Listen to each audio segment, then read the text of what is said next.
दोस्तों नमस्कार। सामान्य अध्ययन के लिए ये हमारा क्रैश कोर्स चल रहा है। आपके जितने भी परीक्षाएं होनी है UP triple S C, UP P S C, सब में ये जीएस का जो जीएस के ये वीडियोस हैं वो काम आएंगे।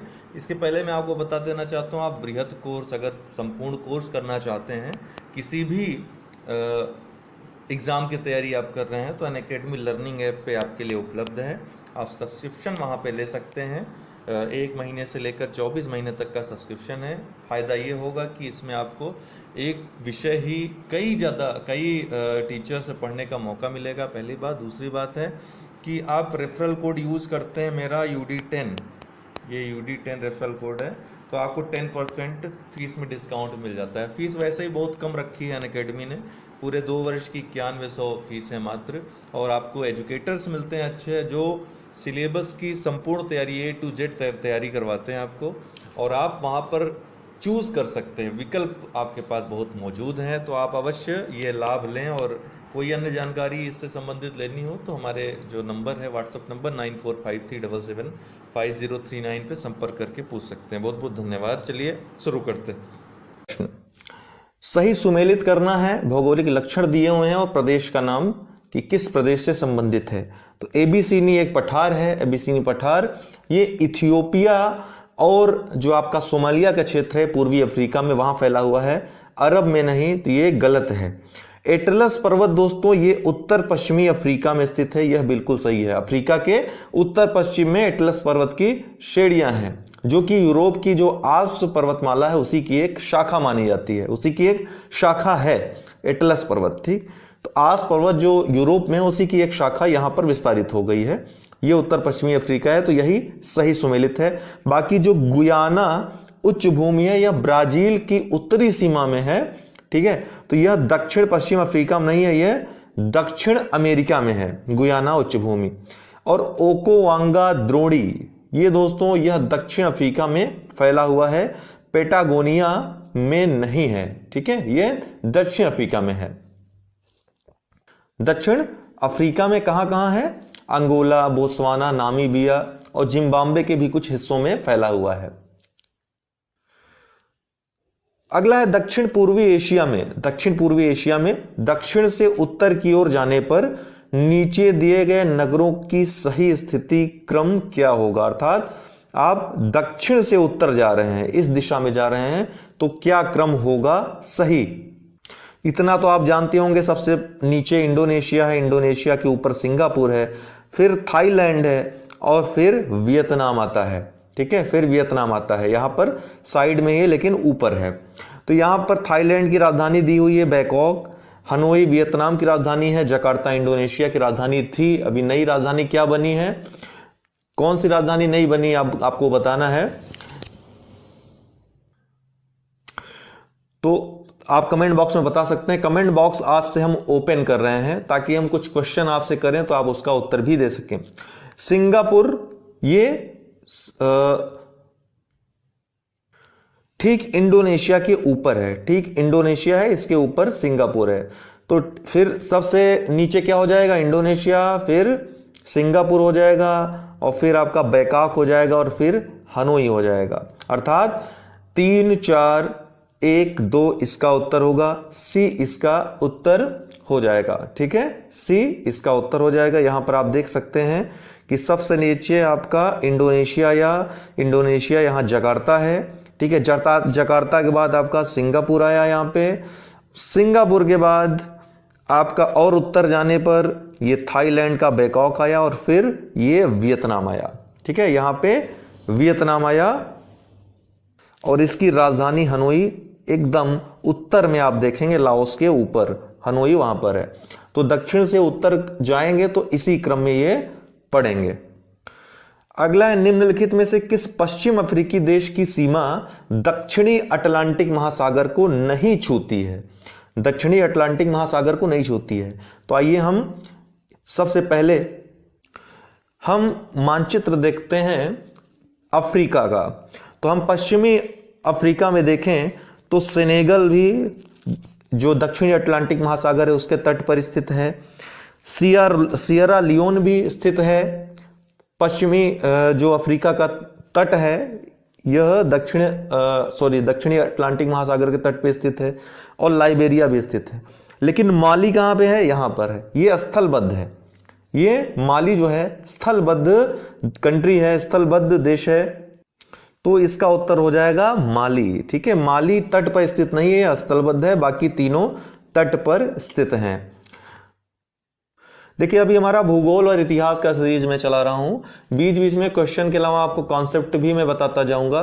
तो ये पूरी मिक्स सीरीज आएगी, 8 बजे रात में आएगी, 10 मिनट पहले या बाद हो सकता है, लेकिन आप 8 बजे तैयार रहिएगा, नोटिफिकेशन आ जाएगा अगर आपने चैनल को सब्सक्राइब किया है। चलिए हिस्ट्री के क्वेश्चंस देख लेते हैं। ये विभिन्न पेड ग्रुप्स हमारे चल रहे हैं टेलीग्राम पे, आपको ज्वाइन करना हो तो व्हाट्सएप नंबर दिया हुआ है, संपर्क कर सकते हैं। वैशाली के कुंडग्राम में हुआ था। ऋजुपालिका नदी के तट पर साल वृक्ष के नीचे उन्हें कैवल्य की प्राप्ति हुई। इनका प्रथम शिष्य इनका जमाता या जमाई जमाली बना। इनकी माता का नाम यशोदा तथा पुत्री का नाम प्रियदर्शना था। उपरोक्त में से सत्य कथन आपको चुनना है, कौन कौन से सत्य होंगे। तो महावीर स्वामी का जन्म वैशाली के कुंडग्राम में हुआ था, बिल्कुल सत्य है। उनका जन्म कब हुआ था? 540 ईसा पूर्व में हुआ था कुंडग्राम में। और मृत्यु कहां हुई थी? पावापुरी में। 72 वर्ष की उम्र में 468 ईसा पूर्व में इनकी मृत्यु हुई थी। इनके बचपन का नाम वर्धमान था दोस्तों। दूसरा है ऋजुपालिका नदी के तट पर साल वृक्ष के नीचे उन्हें कैवल्य की प्राप्ति हुई। यह ध्यान रखने वाली बात है कि गौतम बुद्ध ने 6 वर्ष तपस्या की थी, जबकि महावीर स्वामी ने 12 वर्ष तपस्या की थी। 30 वर्ष की आयु में इन्होंने घर छोड़ा था, अर्थात तपस्या प्रारंभ की थी। 42 वर्ष की अवस्था में इनको ऋजुपालिका नदी के किनारे जिम्भिक ग्राम के समीप एक साल वृक्ष के नीचे कैवल्य या ज्ञान की प्राप्ति हुई थी। तो दूसरा स्टेटमेंट भी बिल्कुल सही है। तीसरा है इनका प्रथम शिष्य इनका जमाता जमाली बना, बिल्कुल सत्य है, इनका ये प्रथम शिष्य था। इसके बाद अगला कथन है इनकी माता का नाम यशोदा तथा पुत्री का नाम प्रियदर्शना था। यह गलत स्टेटमेंट है। इनकी माता का नाम दोस्तों त्रिशला था। इनकी माता का नाम त्रिशला था, जो लिच्छवी राजकुमारी थी। इनके पिता का नाम सिद्धार्थ था। तो बहुत लोग कंफ्यूज भी हो जाते हैं कभी कभी, क्योंकि सिद्धार्थ गौतम बुद्ध के बचपन का नाम भी था। इनके पिता का नाम, महावीर स्वामी के पिता का नाम सिद्धार्थ था, जो ज्ञात्रिक कुल के प्रधान थे। इनकी पत्नी का नाम दोस्तों यशोदा था, माता का नाम त्रिशला था। तो यह स्टेटमेंट गलत है। पुत्री का नाम प्रियदर्शना था, बिल्कुल सही है।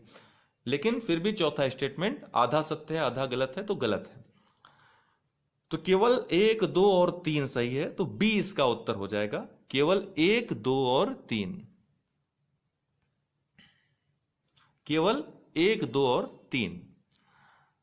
अगला प्रश्न है हड़प्पा सभ्यता के स्वास्तिक चिन्ह किस देवता की पूजा की ओर संकेत करते हैं? हड़प्पा सभ्यता में जो बर्तन वगैरह मिले थे, मृदभांड मिले थे या मोहरें मिली थी, उनमें जो है स्वास्तिक का चिन्ह देखा गया था। जो आजकल जो हमारे हिंदू धर्म में जो पूजा पाठ होता है या कोई त्योहार वगैरह उत्सव होता है या शुभ दिवस होता है, तो यह स्वास्तिक का चिन्ह बनाया जाता है। तो स्वास्तिक का चिन्ह किसकी पूजा से संबंधित है, किस देवता की पूजा की ओर संकेत करता है? नवग्रह, सूर्य, विष्णु या मातृ देवी? तो दोस्तों बी इसका उत्तर है, सूर्य की उपासना से संबंधित है। ठीक है ना। तो मोहनजोदड़ो से प्राप्त मोहरों, चित्रकारियों, मृदभांडों में स्वास्तिक के प्रमाण मिले थे। एक बात बहुत महत्वपूर्ण है जो परीक्षा में पूछी जा सकती है, वह यह कि हिंदू, जैन और बौद्ध तीनों में इस प्रतीक का प्रयोग किया जाता था। अर्थात यह तीनों ही धर्मों का, बाद में जो जैन और बौद्ध धर्म आए, उनका उदय हुआ, उसमें भी स्वास्तिक चिन्ह का बहुत ही महत्व है। ठीक है, और यह सूर्य पूजा से संबंधित है। अगला प्रश्न, संगम साहित्य का मुख्य विषय क्या है? संगम साहित्य का मुख्य विषय याद रखिएगा, प्रेम और युद्ध। ठीक है, संगम साहित्य को 2 भागों में बांटा जाता है, या तो उसमें प्रेम का वर्णन है या फिर युद्ध का। संगम साहित्य यह तमिल भाषा से संबंधित है, तमिल साहित्य यह है, तमिल भाषा में लिखे गए थे। अगला है, दक्षिण भारत के किस महाकाव्य को तमिल साहित्य का बाइबिल या पांचवा वेद भी कहा जाता है? दक्षिण भारत के किस महाकाव्य को? तो वह महाकाव्य है कुरल। याद रखिएगा, कुरल को तमिल साहित्य का बाइबिल या पांचवा वेद कहा जाता है इसके महत्व के कारण। कुरल को तमिल साहित्य का आधार ग्रंथ माना जाता है। इसकी रचना साहित्यिक त्रिवर्ग में की गई है, जिसमें धर्म, अर्थ तथा काम का उल्लेख, इन तीनों का उल्लेख किया गया है। इसमें राजनीति एवं कला का भी वर्णन मिलता है। इसे तमिल साहित्य का बाइबिल तथा पंचम वेद भी माना जाता है। किसके विश्वासघात के कारण अलाउद्दीन खिलजी ने रणथंबोर किले को विजित किया था या उस पर आक्रमण किया था? किसके विश्वासघात के कारण? तो रणमल के विश्वासघात कारण। रणमल ने विश्वासघात कर दिया था अलाउद्दीन खिलजी के साथ। वो विश्वासघाती था भी वह। रणथंबोर के जो राजपूत थे उनके साथ भी उसने यही कार्य किया था। बाद में विश्वासघात किया उसने अलाउद्दीन खिलजी के साथ भी। जो रणथंबोर था वो चौहान राजपूतों की शक्ति का एक केंद्र था, जिसे अलाउद्दीन खिलजी ने हमीर देव के एक मंत्री रणमल को प्रलोभन देकर अपने में मिला दिया था। बाद में रणमल ने भी विश्वासघात किया इसके साथ। तो 1301 ईस्वी में अलाउद्दीन खिलजी ने रणथंबोर के किले पर अधिकार कर लिया। देखिए, पूछा भी गया है यूपीपीसीएस की परीक्षा में कि रणथंबोर के किले पर कब अधिकार किया अलाउद्दीन खिलजी ने? तो 1301 ईस्वी में। ठीक है। बाद में अलाउद्दीन ने रणमल और उसके सभी साथियों का वध भी कर दिया था, इसको मार भी डाला था। फिर है, जरीबाना नामक कर सर्वप्रथम किसने लागू किया? जरीबाना नामक कर सर्वप्रथम किसने लागू किया? तो दोस्तों, शेर शाह सूरी ने जरीबाना कर लागू किया था। जरीबाना और महासिलाना, ये दो प्रकार के नए कर इसने लागू किए थे। इसके अलावा शेर शाह सूरी ने भूमि की माप के लिए सिकंदरी गज का प्रयोग करवाया था। यह भी पूछ लेता है कि सिकंदरी गज का प्रयोग किसने करवाया था? तो शेर शाह सूरी ने। अकबर ने किस सिख गुरु को भूमि दान किया था? अकबर ने किस सिख गुरु को भूमि दान किया था? देखिए, 500 बीघा भूमि दान की थी अकबर ने। किसे? गुरु रामदास को। अकबर ने सिख गुरु रामदास को 1577 ईस्वी में 500 बीघा जमीन प्रदान की, जहां पर एक प्राकृतिक तालाब भी था। आज भी उसको किस नाम से जाना जाता है? स्वर्ण मंदिर के नाम। वहां पर स्वर्ण मंदिर बाद में बसा और अमृतसर नगर की स्थापना हुई वहां पे। तो किस गुरु को अकबर ने वहां दान किया था? तो रामदास को, गुरु रामदास को। अगला प्रश्न, निम्नलिखित का सही कालक्रम क्या है? सही कालक्रम, यह प्रश्न ज्यादातर पूछा जाता है यूपीपीसीएस की परीक्षा में। कालक्रम में सजाना तो आपको पता होना चाहिए कि कौन से कालखंड में कौन सी घटना घटी थी। इसके अलावा यदि आपको 1-2 का भी मालूम हो जाता है तो भी आप ट्रिक के माध्यम से, डिलीट करने वाले माध्यम से कि यह हो नहीं सकता या यह हो सकता है, इस ट्रिक के माध्यम से भी, जैसा कि हमने आपको बताया है वीडियो में, जो ट्रिक वाला वीडियो बताया है कैसे आपको चूज करने हैं ऑप्शंस। अगर आपको 4 में से 1 भी पता है तो, अर्थात क्या हो सकता है, इससे ज्यादा अच्छा यह होता है जानना कि क्या नहीं हो सकता है। अगर वह जान लीजिए तो उत्तर तक जल्दी आप पहुंच सकते हैं, सटीक आप उत्तर का चयन कर सकते हैं, जबकि आपको पूरा उत्तर पता न हो तब भी। तो इसमें गदर पार्टी की जो स्थापना हुई थी दोस्तों, जो पहला दिया है, यह 1 नवंबर 1913 को सैन फ्रांसिस्को अमेरिका में हुई थी, जिसके संस्थापक, देखिए पूछा भी आता है, संस्थापक सचिव इसके लाला हरदयाल और अध्यक्ष इसके जो थे सोहन सिंह भाकना थे। तो 1 नवंबर 1913 को गदर पार्टी की स्थापना अमेरिका में सैन फ्रांसिस्को नामक स्थान पे हुई थी। ठीक, सशस्त्र विद्रोह की जो संकल्पना थी, इस गदर पार्टी की स्थापना या गदर पार्टी का जो उद्देश्य था, सशस्त्र विद्रोह करके अंग्रेजों के खिलाफ युद्ध लड़ना था एक प्रकार से। ठीक, इनको भगाना था। चौरा चोरी की घटना आपको पता है, असहयोग आंदोलन समय चल रहा था और 5 फरवरी 1922 को यह घटना घटित होती है। ठीक, जिसमें चौरी चौरा नामक एक स्थान पर पुलिस थाने को जनता द्वारा आग के हवाले कर दिया जाता है, जिसमें काफी पुलिसकर्मियों की मृत्यु हो जाती है और बाद में महात्मा गांधी इस आंदोलन को, असहयोग आंदोलन को वापस ले लेते हैं इस घटना से व्यथित होकर के।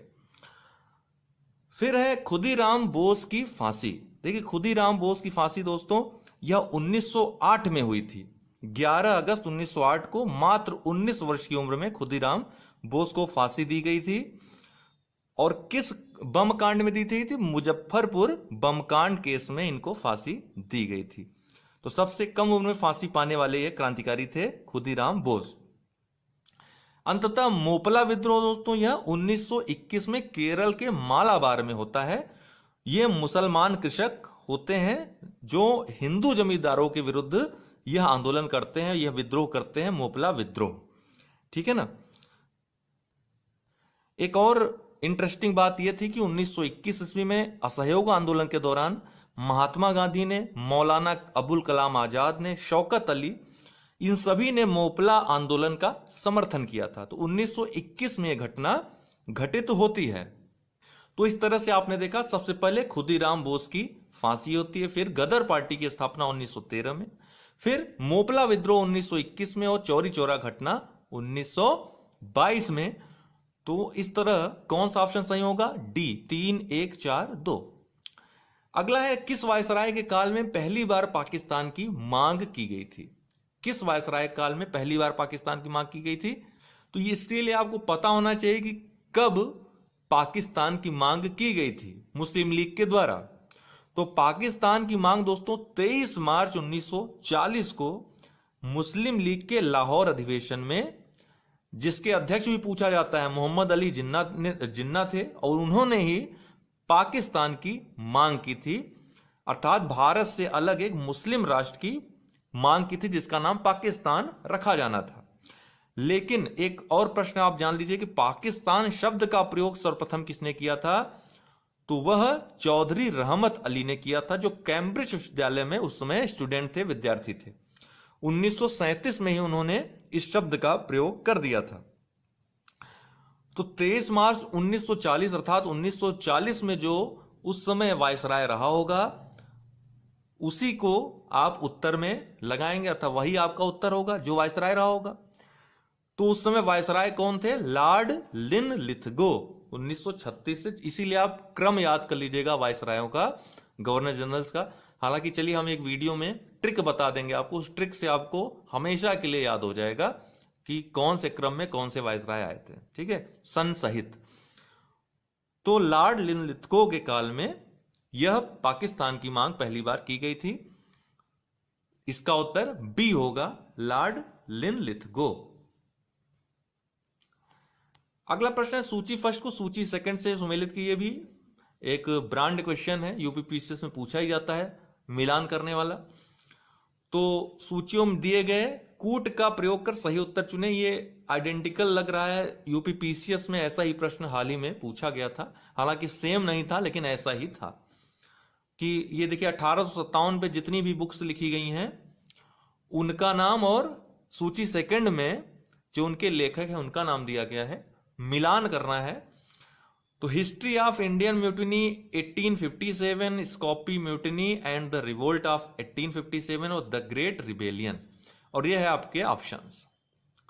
तो दोस्तों हिस्ट्री ऑफ इंडियन म्यूटिनी यह टी.आर. होम्स ने लिखी है, बिल्कुल सही है।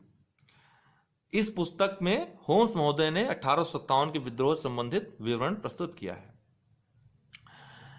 इसके अलावा 1857 ये किसने लिखा है? सुरेंद्र नाथ सेन, एसएन सेन ने लिखा है, यह भी बिल्कुल सही है। Sepoy mutiny and the revolt of 1857 RC Majumdar, यह भी बिल्कुल सही है। द ग्रेट रिबेलियन ये अशोक मेहता ने लिखी है, यह भी सही है। इन सभी किताबों का नाम आपको याद होना चाहिए, पूछा जा सकता है दोबारा। इसके अलावा एक और पुस्तक है फर्स्ट वार ऑफ इंडिपेंडेंस, तो यह वीडी सावरकर, विनायक दामोदर सावरकर ने वो पुस्तक लिखी थी। इतनी पुस्तकों का नाम आपको याद होना चाहिए। तो इसका तो वही ऑप्शन होगा 1, 2, 3, 4। तो कौन सा? बी इसका उत्तर होगा दोस्तों। ठीक, इसका उत्तर बी होगा 1, 2, 3, 4। तो दोस्तों ये थे आज के 10 प्रश्न। हालांकि कहने को 10 प्रश्न थे, इसमें आपको फैक्ट्स बहुत ज़्यादा मिले होंगे, चूंकि यूपीपीसीएस की कहानी पूरी फैक्ट पे डिपेंड होती है। प्रश्न चाहे जिस तरह से पूछे जाएं, पैटर्न चाहे जो हो, लेकिन आपको फैक्ट्स जानने ही जानने होंगे। तो इस दृष्टि से ही हमारा यह कार्यक्रम चल रहा है कि आपको हर तरह से लाभ हो, कम समय में ज़्यादा लाभ हो, कम प्रश्नों में ज़्यादा फैक्ट्स आपको पता चल पाए। तो दोस्तों आज के लिए इतना ही। वीडियो पसंद आया हो लाइक करें, शेयर करें ज़्यादा से ज़्यादा, ताकि ज़्यादा से ज़्यादा लोग हमारे वीडियो तक, इस कार्यक्रम तक पहुंच सकें, उससे लाभ ले सकें। दूसरी बात है सबसे महत्वपूर्ण कि 8 से 8:30 के मध्य यह वीडियो डेली अपलोड होगा। तो आप लोग इस समय एक बार चेक कर लिया करिए, अगर नोटिफिकेशन न भी आए तो भी ठीक है। तो 8:30 तक मान के चलिए यह वीडियो डेली रात में 8:30 तक आ ही जाएगा। तो दोस्तों बहुत बहुत धन्यवाद।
ओके, नमस्कार दोस्तों, स्वागत है आपका लेट्स क्रैक यूपी एग्जाम्स में। मैं सही हूं, आप लोग ठीक हो? थोड़ा सा ठीक कर लेते हैं ताकि आप लोगों के मैसेजेस पढ़ते रहें।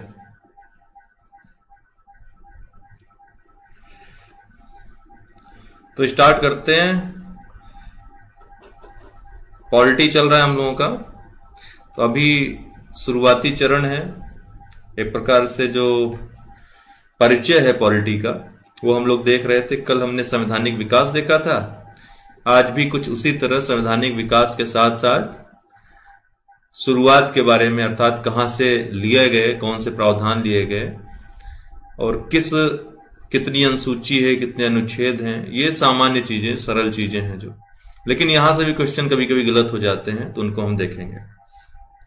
ठीक है, तो चलिए शुरू करते हैं। तो पहला प्रश्न आपके सामने रहा ये, भारतीय शासन व्यवस्था में प्रतिनिधि एवं लोकप्रिय घटक पॉपुलर कंपोनेंट को समाविष्ट करने का प्रथम प्रयास किस अधिनियम के द्वारा, किस एक्ट के द्वारा किया गया था?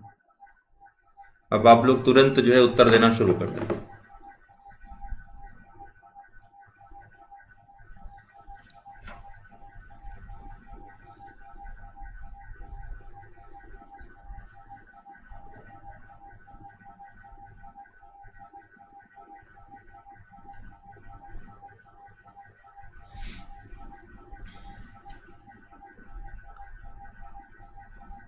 क्या बात है, सब बी उत्तर दे रहे हैं भाई।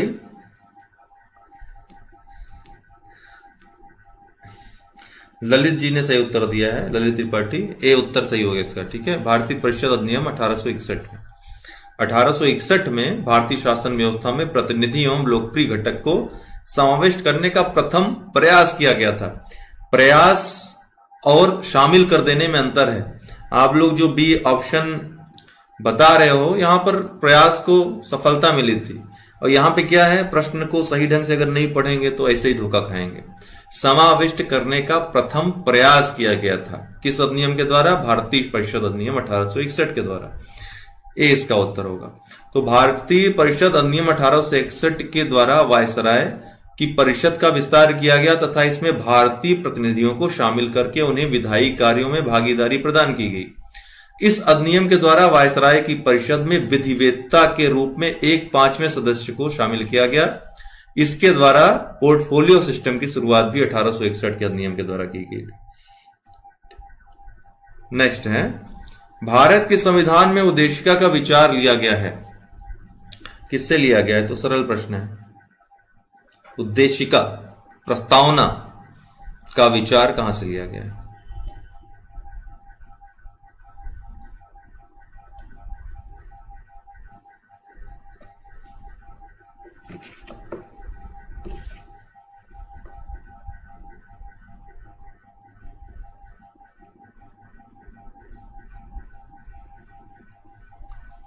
ठीक है, लगभग सभी ने उत्तर इसका सही दिया है। डी होगा, उद्देशिका का विचार, प्रस्तावना का विचार यहां पे लिखा है। अगर सिर्फ प्रस्तावना लिखा होता तो वो ऑस्ट्रेलिया का संविधान हो जाता, लेकिन यहां पर ऑस्ट्रेलिया ऑप्शन में है नहीं, तो ऑस्ट्रेलिया होता तो आपको थोड़ा लॉजिक लगाना होता। उद्देशिका का विचार यूएसए के संविधान से लिया गया है, लेकिन उद्देशिका की जो भाषा है वो ऑस्ट्रेलिया के संविधान से ली गई है। ये बात आपको ध्यान में रखनी है, ठीक। चूंकि यहां पर ऑस्ट्रेलिया दिया नहीं है इसलिए आपको बहुत आसानी हुई ये उत्तर देने में, लेकिन अगर ऑस्ट्रेलिया होता तो आपको थोड़ा सा मुश्किल हो जाती, क्योंकि प्रस्तावना या प्रस्तावना की भाषा पूछेगा तो ऑस्ट्रेलिया होता है उत्तर, और विचार, उद्देशिका का विचार जो होता है, मतलब आधार कौन रहा उद्देशिका को लेने का, तो यूएसए का संविधान। डी इसका उत्तर।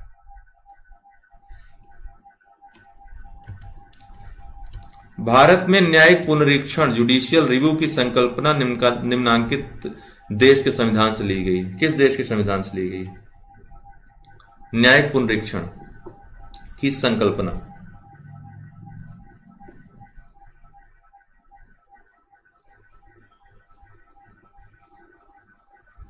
ठीक है, आदित्य चौधरी सबसे पहले आपका उत्तर आया है।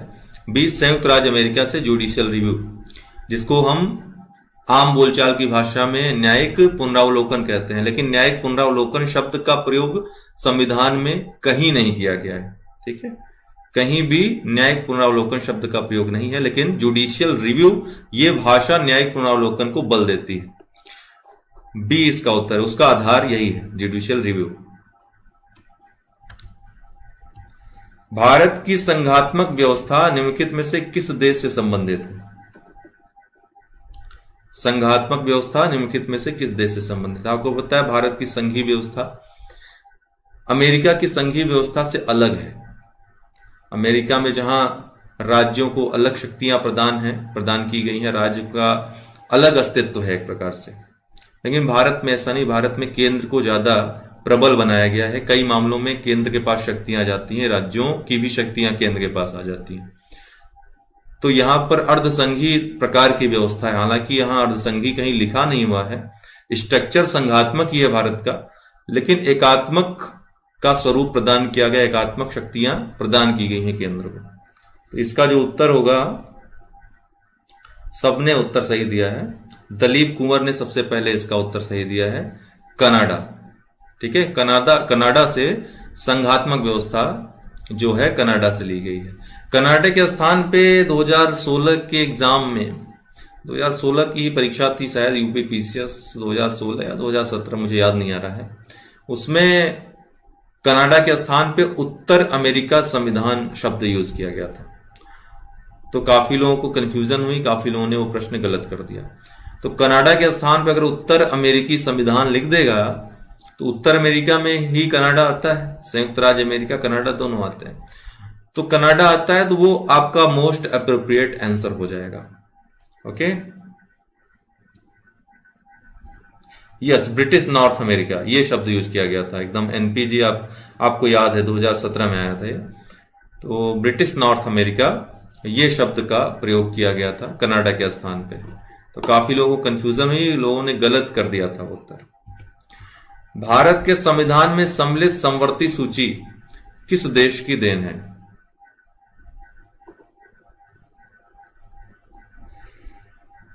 समवर्ती सूची का प्रावधान कहां से लिया गया है?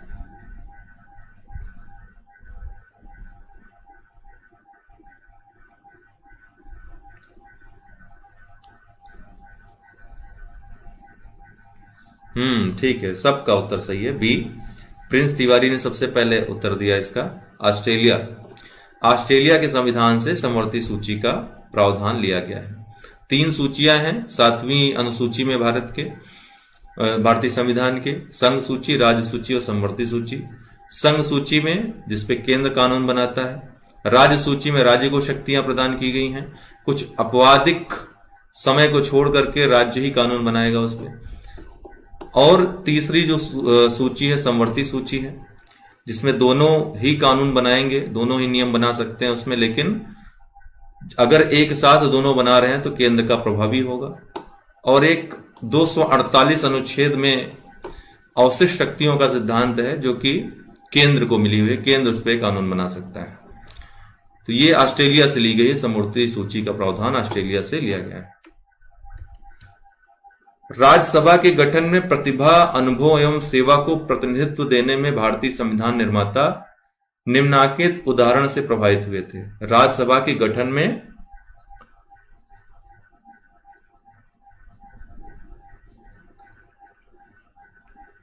अब इसका उत्तर दें।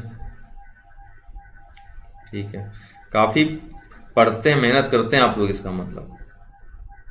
विवेक सिंह, सबसे पहले उत्तर आपका आया है ए, आयरिश गणतंत्र, आयरलैंड के संविधान से लिया गया है। ठीक है, और आयरलैंड से और क्या चीज ली गई है? नीति निर्देशक तत्व। ठीक है, तो आयरलैंड से ये 2 प्रमुख चीजें ली गई हैं। एक, राज्यसभा में जो नामांकन है जो किया जाता है, जो राज्यसभा में राष्ट्रपति लोगों को नामित करता है प्रतिभा, अनुभव, सेवा के आधार पर, ये कहां से लिया गया है? आयरिश गणतंत्र से, आयरलैंड के संविधान से लिया गया है। और डीपीएसपी। अब ये मिलान करने के लिए किस देश से क्या लिया गया है, भारतीय संविधान के कौन से लक्षण। अब इसमें मैं आपको बस यही कहूंगा कि आप 1 2 3 4 करके बताएंगे, मैं आपको ऑप्शंस नहीं दिखाऊंगा। आसान है ये तो, 1 2 3 4 के फॉर्म में आप बताएं।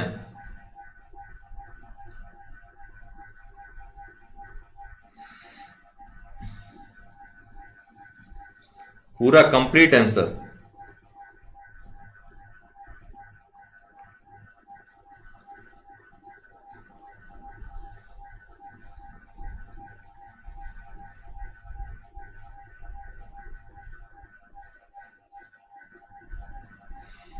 ठीक है, सबसे पहले ललित जी ने आंसर दिया है 2143। ओके, इसका क्या हो जाएगा? मूल अधिकार संयुक्त राज्य अमेरिका से लिया गया, शासन की संसदीय प्रणाली यूके, यूनाइटेड किंगडम से संसदीय प्रणाली, आपात उपबंध जर्मनी के संविधान से, और राज्य के नीति निर्देशक तत्व डीपीएसपी ये आयरलैंड से लिया गया है। इसका 2143 हो जाएगा उत्तर, अर्थात सी इसका उत्तर हो जाएगा। इसको मिलान करिए इसका भाई।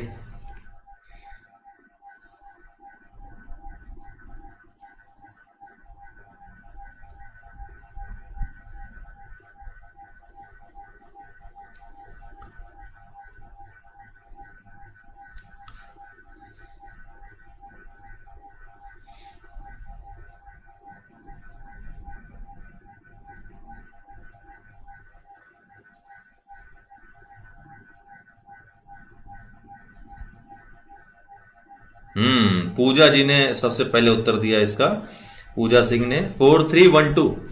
मौलिक अधिकार अमेरिकी अधिकार पत्र से, 4 होगा राज्य की नीति निर्देशक तत्व, ये आयरिश संविधान से, 3 मंत्रिमंडलीय सरकार, ये ब्रिटिश संविधान से, 1 और केंद्र राज्य संबंध अर्थात जो अभी हमने आपको बताया जो संघीय व्यवस्था है, ये कहां से? कनाडा का संविधान से ली गई है। तो इसका जो है 4312 हो जाएगा,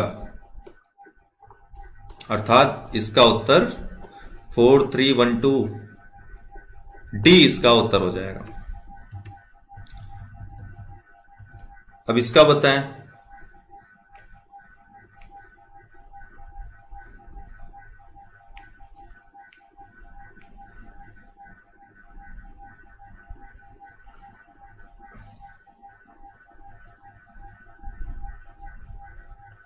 वो 2143 आपका आराधना जी, वो पिछले प्रश्न का उत्तर है। ये मतलब 2 प्रश्न इसके पीछे चले गए।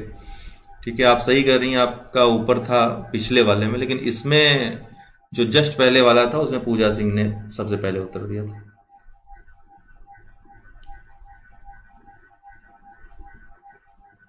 अच्छा,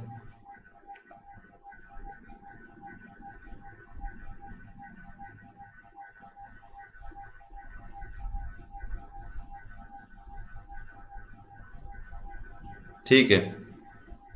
विस्तृत उभयनिष्ठ सूची मतलब आप समझ रहे हैं ना, समवर्ती सूची है। आदित्य चौधरी जी सबसे पहले उत्तर आपका आया है 2341। विधि द्वारा स्थापित प्रक्रिया, ये जापान से लिया गया है। और राष्ट्रपति के विचारार्थ राज्यपाल द्वारा विधेयक सुरक्षित करना, ये कनाडा के संविधान से लिया गया है। और विस्तृत उभयनिष्ठ सूची या समवर्ती सूची, ये ऑस्ट्रेलिया से ली गई है। तो उभयनिष्ठ सूची अगर दे दिया है, जिससे आपको कंफ्यूज नहीं होना है, ठीक है ना। विधि का शासन और विधि के समक्ष समता, ये 2 वर्ड्स हैं, यूज हुए अनुच्छेद 14 में। विधि का शासन का मतलब हुआ कि विधि के समक्ष सभी समान है, अमीर गरीब किसी भी स्थिति में व्यक्ति है, कानून के समक्ष समान है। ये इंग्लैंड के संविधान से लिया गया है। लेकिन यह अधूरा हो जाएगा अगर विधि के समक्ष समता शब्द यूज न किया जाए। तो विधि के शासन शब्द का नकारात्मक अर्थ भी हो सकता है, खासकर विकासशील देश जैसे कि भारत है। विकसित देशों में तो चल जाएगा, विकासशील देशों में बहुत ज्यादा असमानता होती है। जैसे कि एक व्यक्ति को 2 व्यक्तियों में दौड़ कराना है, एक को आप और दोनों को दिल्ली पहुंचाना है आपको। एक को आप बोल रहे हो कि आप इलाहाबाद से दौड़ लगाओ और दूसरे को बोल रहे हो लखनऊ से दौड़ लगाओ। तो दोनों अलग अलग स्थान पे मौजूद हैं, एक इलाहाबाद में मौजूद है, एक लखनऊ मौजूद है। तो जब तक इलाहाबाद वाले को आप लखनऊ नहीं पहुंचाओगे, तब तक आप कैसे कह सकते हो कि इन दोनों की दौड़ जो है, इन दोनों की रेस जो है सही है या विधि के शासन को सही रूप से लागू कर रही है। तो विधि के समक्ष समता इसीलिए वर्ड यूज किया गया है कि पहले इलाहाबाद वाले को लखनऊ तो पहुंचाओ, दोनों को समान बिंदु पर पहुंचाकर दौड़ शुरू का अर्थ होता है। तो विधि का शासन, विधि के समक्ष समता। और तीसरा जो चीज है, विधि के द्वारा स्थापित प्रक्रिया, ये जापान से ली गई है। जो यहां पर प्रक्रिया अपनाई जाती है वो अर्थात प्रोसीजर इस्टेब्लिश्ड बाय लॉ, ये जापान से लिया गया है। तो इसका जो तीनों में अंतर है, इसको हमेशा आप ध्यान रखिएगा। तीनों एक साथ पूछ लेगा तो काफी कंफ्यूजन हो सकती है आपको, अगर स्टेटमेंटल पूछ लेगा तो।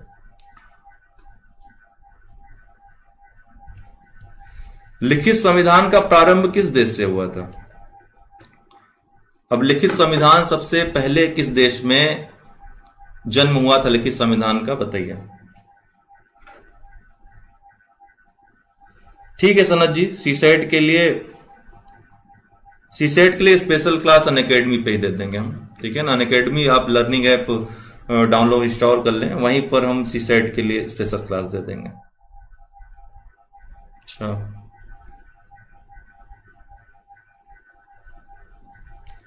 जया राय सबसे पहले आपने उत्तर दिया है डी, अमेरिका। अमेरिका का संविधान सबसे छोटा संविधान भी है, केवल 7 अनुच्छेद उसमें। विश्व का सबसे छोटा संविधान और सबसे पहला लिखित संविधान अमेरिका का, और विश्व का सबसे बड़ा संविधान अपना भारत का है। इसका जो उत्तर होगा, लिखित संविधान का प्रारंभ अमेरिका से हुआ। भारतीय संविधान में है, बताइए। इसका उत्तर तो आसान है देना।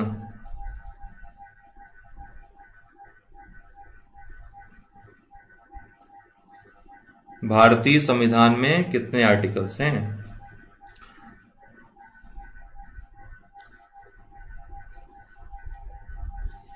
ठीक है, ये एक्चुअली ये प्रश्न आप सभी को इसका उत्तर पता है। दलीप जी सबसे पहले आपने राइट आंसर दिया है, आपको उत्तर पता है। लेकिन इस प्रश्न को शामिल करने कि अगर यहां पर 395 आर्टिकल्स दिया रहे और 400 से अधिक आर्टिकल्स दिया रहे, तब आप क्या उत्तर लगाएंगे। इस प्रश्न को शामिल करने का ये मेरा मकसद था। तो अनुच्छेद तो 395 ही हैं, ठीक है, 395 ही अनुच्छेद हैं, लेकिन ये जो सब आर्टिकल्स जुड़े हैं, अर्थात गणना के आधार पर यदि पूछेगा, अगर गिनती की जाए तो कितने हैं, अगर गणना शब्द का यूज कर दिया जाए तब 400 से अधिक, 450, 460 जो भी है वो आप करोगे। लेकिन यदि भारतीय संविधान में कितने अनुच्छेद हैं, 395 ही हैं अनुच्छेद। सब आर्टिकल्स को अगर गिनेंगे, गणना करेंगे, तब जाके 400 से अधिक होते हैं।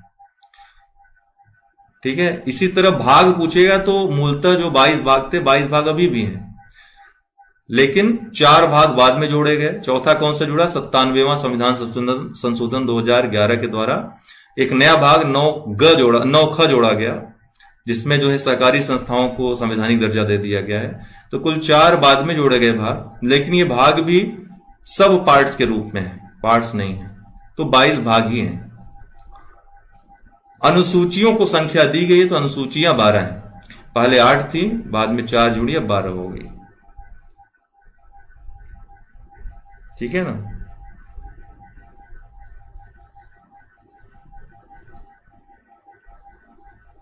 तो गणना के आधार पर 400 प्लस, अगर सिर्फ आर्टिकल पूछेगा 395। यह बहुत ही विवादित प्रश्न है, लेकिन इसका बहुत सही उत्तर यूपीएससी ने एक बार कारण सहित बताया था, तभी से यूपीएससी वाला ही लागू है हर जगह। उसको आप दिखा सकते हैं, उसका साक्ष्य मौजूद है, अभी भी नेट पे आप खोज सकते हैं। भारतीय संविधान का कौन सा भाग और अध्याय संघों और राज्यों के बीच विधायी संबंध के बारे में है? तो संघ राज्य के मध्य विधायी संबंध के बारे में किस भाग में है?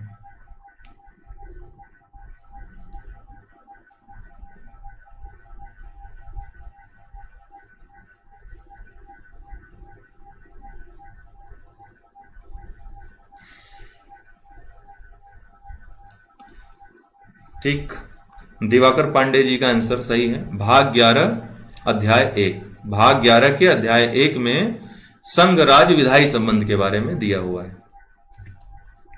भारतीय संविधान के भाग 11 अध्याय 1 अर्थात अनुच्छेद 245 से 255 तक संघ और राज्यों के बीच विधायी संबंध हो, जबकि अध्याय 2 जो 256 से 263 है कि वो प्रशासनिक संबंधों के बारे में है।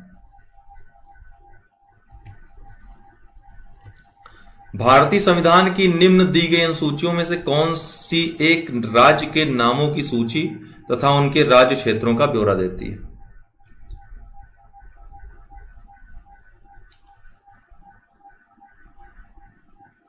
ठीक है, दलीप कुंवर जी आंसर आपने दिया, ये सही है। अब आप ही आंसर देंगे कि वर्तमान में कितने राज्य और कितने केंद्र शासित प्रदेश हैं इस समय, मौजूदा समय में?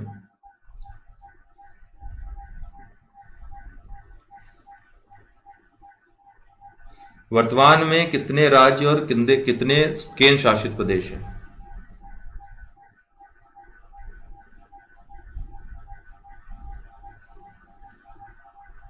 ठीक है, 28 राज्य और 8 केंद्र शासित प्रदेश। अभी सबसे नया केंद्र शासित प्रदेश कौन बना है, पता है आपको? नाम पता है कौन सा केंद्र शासित प्रदेश? एकदम जस्ट अभी बना है। नहीं, 9 थे, अभी 8 हो गए, 2 को मिलाकर 1 बना दिया गया।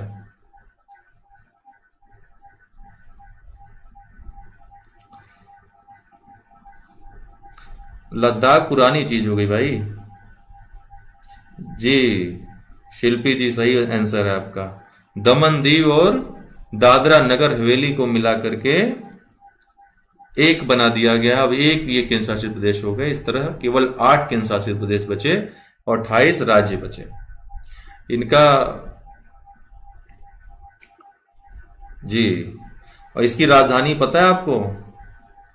जी बिल्कुल, आदित्य चौधरी जी को राजधानी पता है, दमन कैपिटल बना है। ठीक है, दमन अब कैपिटल होगा। अब 1 केंद्र शासित प्रदेश ये माने जाएंगे।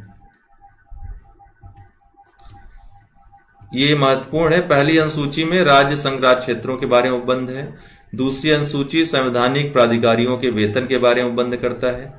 तीसरी अनुसूची शपथ का प्रारूप और चौथी अनुसूची राज्यसभा में स्थानों का आवंटन। इसमें आपको ध्यान देने वाली बात है कि किनके शपथ का प्रारूप दिया गया है, जैसे राष्ट्रपति का नहीं है, राज्यपाल का नहीं है, और किस किस का नहीं है, किस किस का है, वो आपको अवश्य पढ़ना है, क्योंकि यहां से प्रश्न आते हैं और कंफ्यूजन हो जाती है।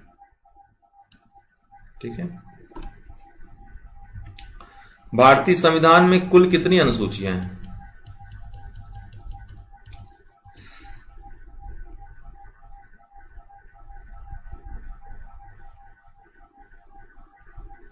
जी जी जी, सही कह रहे हैं, हाई कोर्ट मुंबई रहेगा। मुंबई इसका कोर्ट होगा। दलीप जी ने सही आंसर दिया है, सही बात बताई है। ठीक है, तो फैक्ट आप जान लीजिए कि इनका जो कोर्ट होगा वो मुंबई में होगा, मुंबई हाई कोर्ट इनका कोर्ट होगा, उनके क्षेत्राधिकार में आएंगे। कुल अनुसूचियां कितनी हैं? 12 हैं। प्रभापाल, सही है आपका। कुल 12 अनुसूचियां हैं, पहले 8 थी, बाद में 4 और जोड़ी गई, तो कुल 12 हो गई। तो भारतीय संविधान में वर्तमान में कुल 12 अनुसूचियां हैं, जबकि मूल संविधान में केवल 8 अनुसूचियां थी। 9वीं अनुसूची प्रथम संविधान संशोधन 1951 के द्वारा, 10वीं अनुसूची 92वें संविधान संशोधन 1985 के द्वारा, दल बदल जिसमें है, 11वीं एवं 12वीं, जिसमें 11वीं में आपका पंचायतें हैं, 12वीं में नगर पालिकाएं हैं, तो ये 73वें और 74वें संविधान संशोधन के द्वारा जोड़ी गई थी। ये 4 बाद में जोड़ी गई।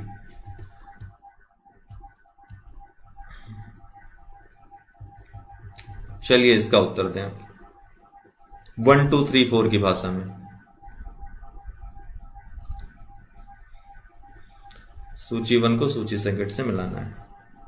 ये संविधान की अनुसूचियां हैं और विषय हैं।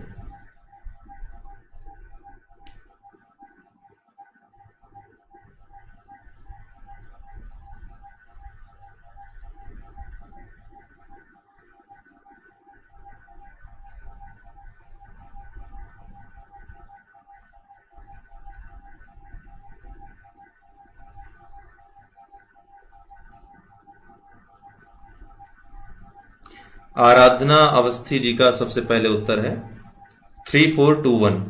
ठीक है, 3421 चतुर्थ में राज्यसभा में स्थानों का आवंटन है, और छठे में जनजातीय क्षेत्रों के बारे में है, उनके प्रशासन के बारे में, 8वें में भाषा है 2, और 9वें में भूमि सुधार संबंधित प्रावधान है। ठीक है, तो इसका जो उत्तर होगा 3421, अर्थात सी इसका उत्तर होगा। तो चौथे में राज्यसभा में स्थानों का आवंटन है, छठे में जनजातीय क्षेत्रों के बारे में, 5वां 6ठा दोनों जनजातीय क्षेत्रों के बारे में, 8वीं में भाषा है और 9वें में भूमि सुधार है। भारत के संविधान के अंतर्गत आर्थिक योजना का क्या विषय है?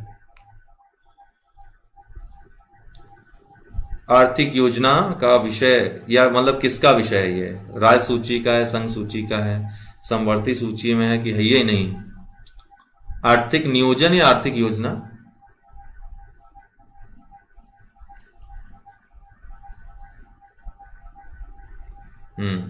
प्रवीण जी, सही उत्तर है आपका।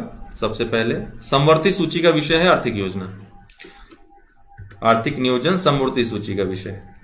निम्नलिखित में से कौन सा विषय समवर्ती सूची के हैं? अब इनमें कौन सा विषय समवर्ती सूची का है भाई?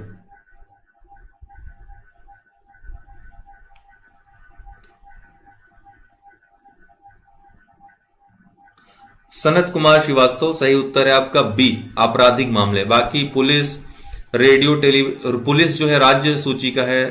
ठीक है, रेडियो टेलीविजन ये संघ सूची का है, विदेशी मामले संघ सूची का है, आपराधिक मामले ये समवर्ती सूची के हैं। बी इसका उत्तर होगा। ठीक,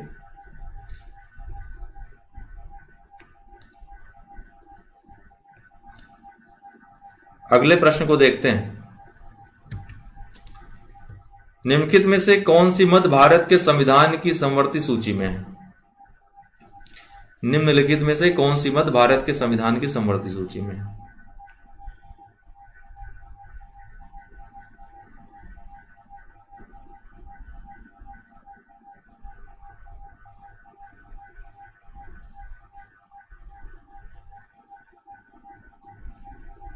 ठीक है, इसका तो काफी लोग सही दे रहे हैं। जया राय जी सही है। ए, जनसंख्या नियंत्रण और परिवार नियोजन ये समवर्ती सूची का है। ठीक है, ए इसका उत्तर होगा। बाकी किसके हैं बताएं? लोक स्वास्थ्य और स्वच्छता किसका विषय है? लोक स्वास्थ्य और स्वच्छता किसका विषय है? संघ सूची, राज सूची, संवर्ती सूची?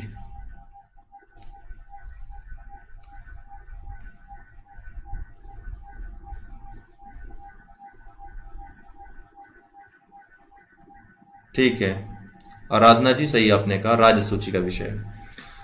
बाकी तीनों, प्रति व्यक्ति कर भी है राज्य सूची का, निखात निधि ये भी राज्य सूची का विषय। ठीक है, केवल जनसंख्या नियंत्रण और परिवार नियोजन ये संवर्ती सूची का विषय है। निम्नलिखित में से कौन सा विषय संवर्ती सूची में है? कृषि, शिक्षा, पुलिस, रक्षा?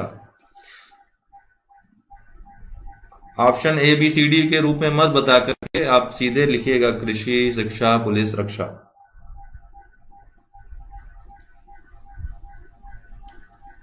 संवर्ती सूची पूछ रहा है।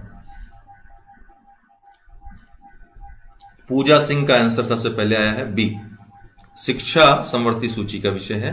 42वें संविधान संशोधन अधिनियम 1976 में शिक्षा को संवर्ती सूची में शामिल कर लिया गया।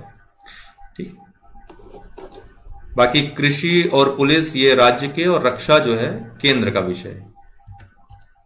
भारत के संविधान के अंतर्गत विषय तथा संबंधित सूची के बारे में निम्न युग में से कौन एक सुमेलित नहीं है? कौन सुमेलित नहीं है इसमें से?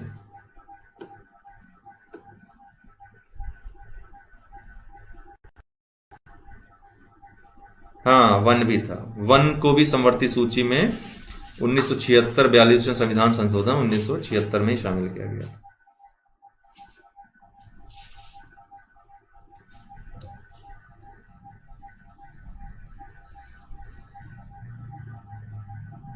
ठीक है, सबसे पहले विवेक सिंह जी का उत्तर आया है सबसे पहले।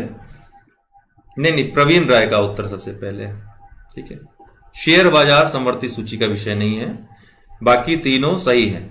वन संवर्ती सूची में है, डाकघर बचत बैंक ये भी संघीय सूची में है, जन स्वास्थ्य राज्य सूची में है, शेयर बाजार ये भी संघीय सूची में होगा, संवर्ती सूची में नहीं।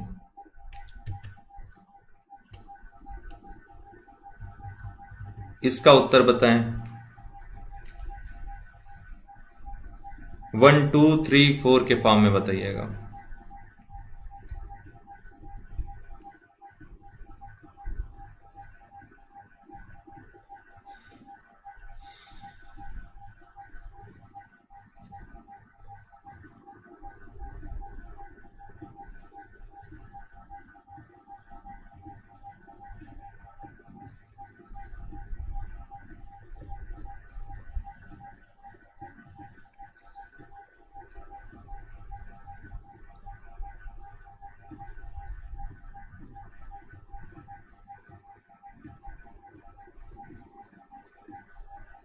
उत्कर्ष मिश्रा, ये हमारे नाम, इन्होंने मेरा भी नाम धारण कर रखा है, मिश्रा जी ने, तो बहुत अच्छा लगा आपका नाम यहां पर देख करके। 3142 उत्तर सही है इनका। सबसे पहले तो केंद्र सूची, जनगणना केंद्र सूची में आएगा। पुलिस और सार्वजनिक व्यवस्था राज्य सूची का विषय है। समवर्ती सूची का विषय कौन सा है? जनसंख्या नियंत्रण और परिवार नियोजन।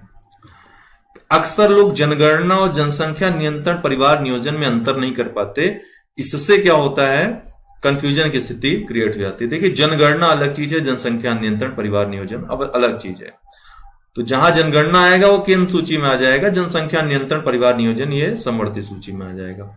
और अवशिष्ट विषय, इसमें अंतरिक्ष अनुसंधान अवशिष्ट विषय है ये, अर्थात शुरुआत में नहीं थे, ये अवशिष्ट विषय है 248, इसमें केंद्र कानून बनाता है। तो ये जो है आपका उत्तर हो जाएगा 3142, अर्थात ए आपका उत्तर राइट होगा। भारतीय संविधान की 7वीं अनुसूची के अंतर्गत संघ सूची में निम्नलिखित में से किसका उल्लेख नहीं है?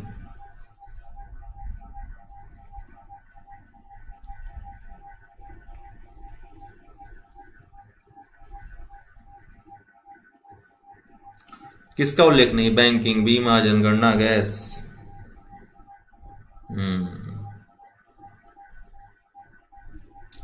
ठीक है, गैस नहीं आता है। हाँ, बाकी तीनों। कौन दिया है सबसे पहले आंसर? विवेक सिंह। तो संघ सूची में गैस का उल्लेख नहीं है। ठीक, बाकी बैंकिंग, बीमा, जनगणना ये केंद्रीय सूची में है। डी इसका उत्तर होगा। पंचायती राज विषय निम्नलिखित में से किस सूची में सम्मिलित है? पंचायती राज या स्थानीय स्वशासन, कई लोगों को इस रूप में मालूम हो। गैस स्टेट का विषय सही है। पंचायती राज विषय निम्नलिखित में से किस सूची में सम्मिलित है? ठीक है, प्रिंस तिवारी सबसे पहले आपका उत्तर आया है बी, राज्य सूची का विषय। पंचायती राज या स्थानीय स्वशासन ये राज्य सूची का विषय होता है।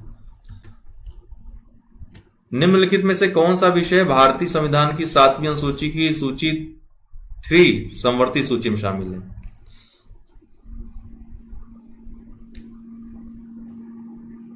आपका समय शुरू होता है अब।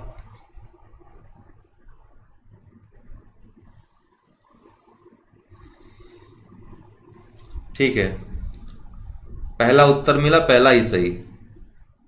पूजा सिंह जी ने सबसे पहले उत्तर दिया है ए, दंड प्रक्रिया। सीआरपीसी जो है दंड प्रक्रिया संहिता या दंड प्रक्रिया संबंधी जो प्रावधान है वो समवर्ती सूची में शामिल है। बाकी पुलिस राज्य में है, लोक व्यवस्था राज्य में है, कारागार राज्य में है। विवाह, विवाह विच्छेद और गोद लेना संविधान की 7वीं सूची में निम्नलिखित में के अंतर्गत सम्मिलित किए गए हैं। विवाह, विवाह विच्छेद और कारागार समवर्ती में है। केंद्र का भी केंद्रीय कारागार भी होता है। विवाह, विवाह विच्छेद और गोद लेना संविधान की 7वीं सूची में निम्नलिखित में के अंतर्गत सम्मिलित किए गए हैं। किसके?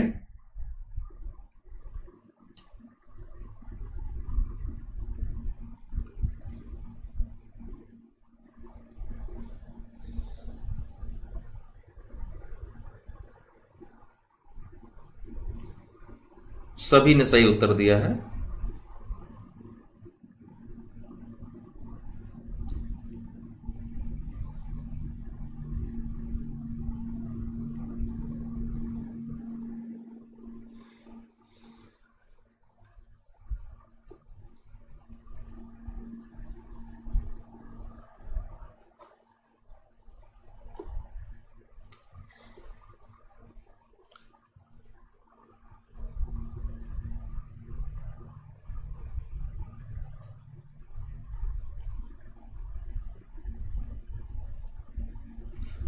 ये अचानक, एक सेकंड दोस्तों, थोड़ा वेट करिएगा।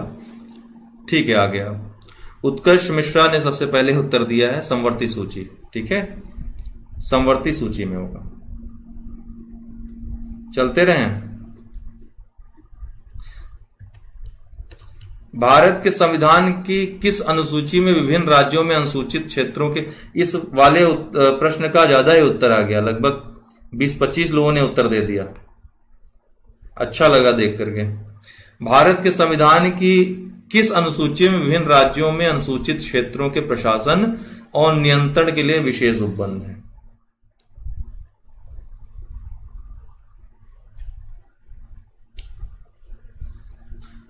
अभी हमने चर्चा की थी बी, 5वीं और 6ठी में।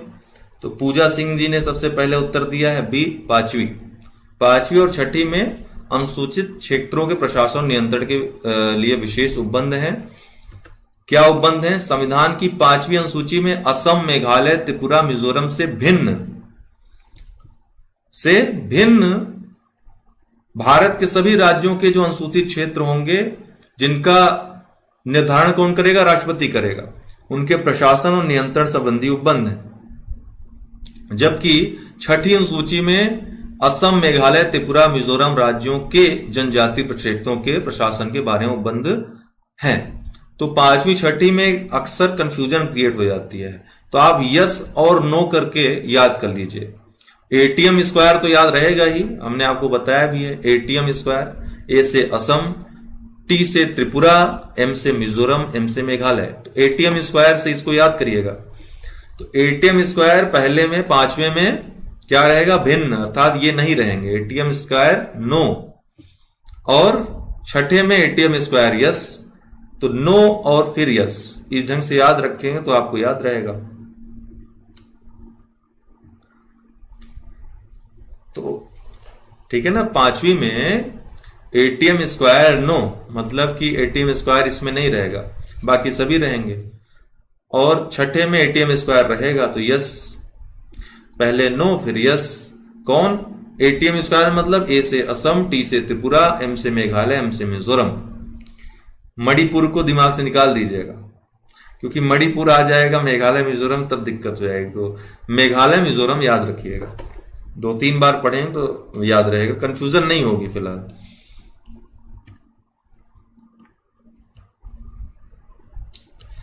संविधान की अनुसूची 6 इनमें से किस राज्य में लागू नहीं हो? देखिए, इसी प्रकार का एक प्रश्न 2019 के पीसीएस प्रीलिम्स में आया था, तो अभी हमने चर्चा की। अब बताइए नाम, संविधान की अनुसूची 6 इनमें से किस राज्य में लागू नहीं होती है?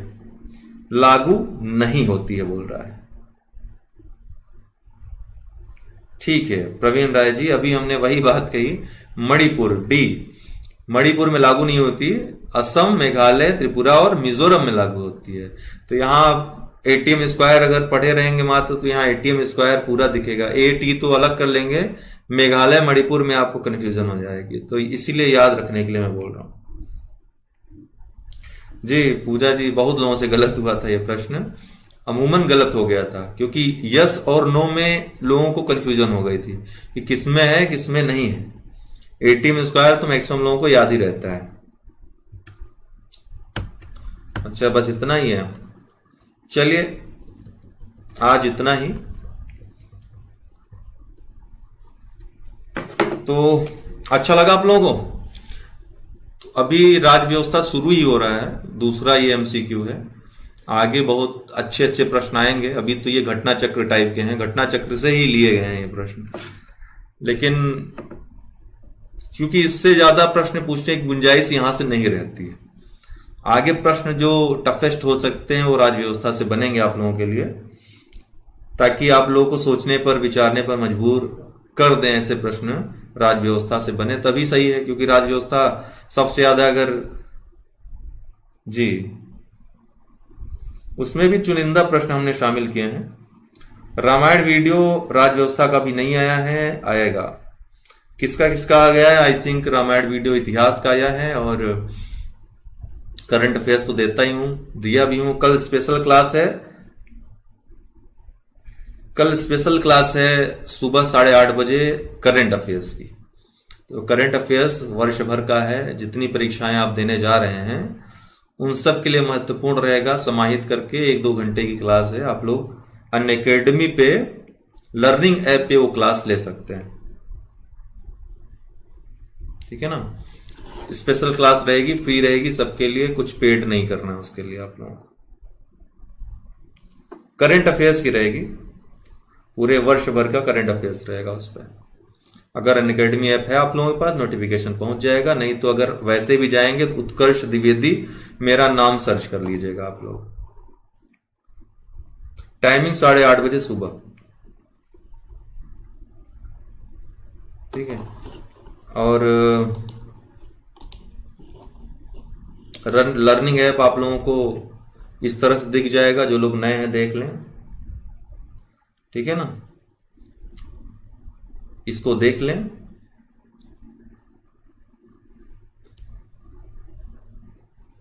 लर्निंग ऐप है, इसमें आप लोग प्लस कोर्स भी ज्वाइन कर सकते हैं जो चल रहे हैं वहां पे, मंथली या ईयरली या 2 ईयर का। और ये UD10 आपको जो दिख रहा है ये मेरा रेफरल कोड है, इसको यूज करके आप वहां पे 10% का छूट तो ठीक है, वो तो लेंगे ही, प्लस मेरा नंबर जो मैंने आपको दिया है 9453775039, तो मैं आपको और भी अधिक रिलेवेंट ग्रुप्स में जोड़ करके आपका कंप्लीट कोर्स होने में, और प्लस UD10 अर्थात वहां पे जहां पर आप प्लस कोर्स में एडमिशन ले रहे हैं, कोई समस्या आने पे आपकी मदद कर सकूंगा, आपके लिए वहां मैं एक्स्ट्रा क्लासेस ले सकूंगा।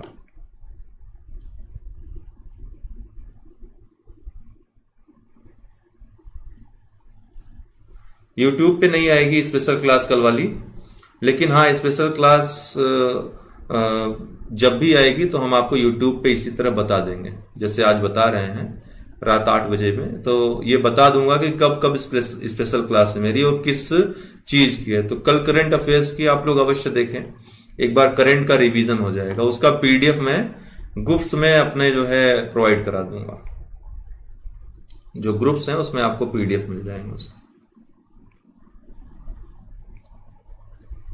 और कोई प्रश्न आप लोगों का?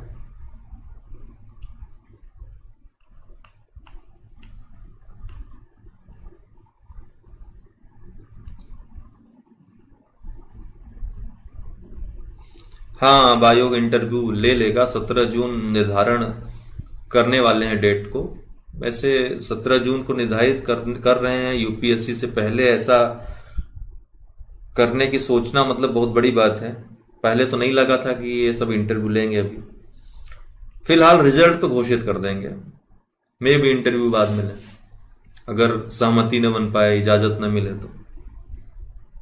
क्योंकि इंटरव्यू लेने का मतलब है जो व्यक्ति कहीं फंसा होगा बाहर कहीं, एक हमारे ग्रुप का ही लड़का है, वो इस समय दक्षिण अफ्रीका में है, तो वहां पर है, वहां से कैसे आएगा यहाँ पर अगर उसका हो जाता है मेंस में। तो इस तरह से बहुत लोग कहीं ना कहीं, कोई अंडमान में होगा, कोई अपनी ड्यूटी कर रहा होगा कहीं सेना वगैरह में, तो कैसे लोग आ पाएंगे, ये एक दुविधा का विषय है। अभी एग्जाम का कुछ भी डिसाइड नहीं हुआ एग्जाम का। अभी सरकार की हरी झंडी नहीं मिली एग्जाम कराने को लेकर।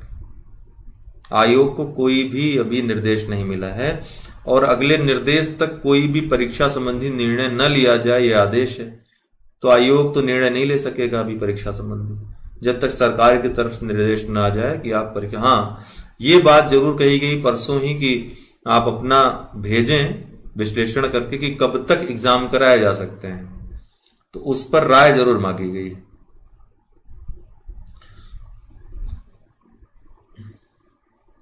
यूपीएससी तो तभी लेगा जब चीजें एकदम सामान्य हो जाएंगी, क्योंकि प्रीलिम्स उसका देने के लिए लंदन, यूएस, कनाडा, हर जगह से लोग आते हैं, तो उस चीज को समझता है। यूपीएससी लेता भी उन्हीं लोगों को है, आपको पता होगा।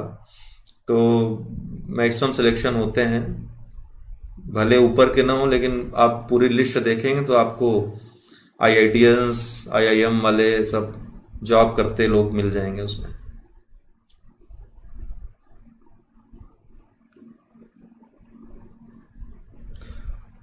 तो यूपीएससी इन सब चीजों का ध्यान रखेगा कि कोई ऐसा ना हो कि एग्जाम से वंचित रह जाए। तो पूरे देश में अगर एग्जाम कंडक्ट कराने की स्थिति होगी तो ही यूपीएससी एग्जाम कराएगा प्रीलिम्स का। बिल्कुल, यूपीएससी के डिसीजन के बाद ही निर्णय लेगा, इसी की पूरी संभावना है। क्योंकि एग्जाम में सम्मिलित ज्यादा यूपीएससी से ज्यादा लोग यूपीपीसीएस से एग्जाम में बैठते हैं, आपको मालूम होगा ये चीज।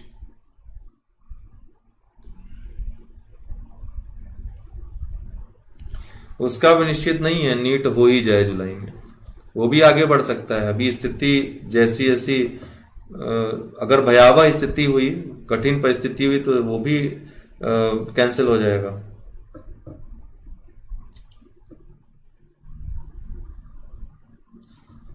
मैं प्रयागराज में हूं इस समय वैसे, आदित्य जी।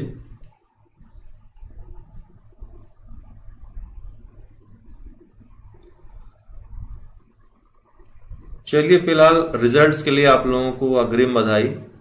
जो लोग 2018 मुख्य परीक्षा दिए हुए हैं उनके लिए, अगर परीक्षा अच्छे से हुई है, आपकी पेपर सही करके आए हैं, टू द पॉइंट लिख कर आए हैं, तो आपके सिलेक्शन के चांसेस इस बार ज्यादा हैं।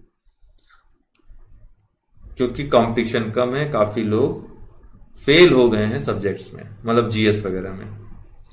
तो आपने औसत किया है तो भी आपके चांसेस हैं।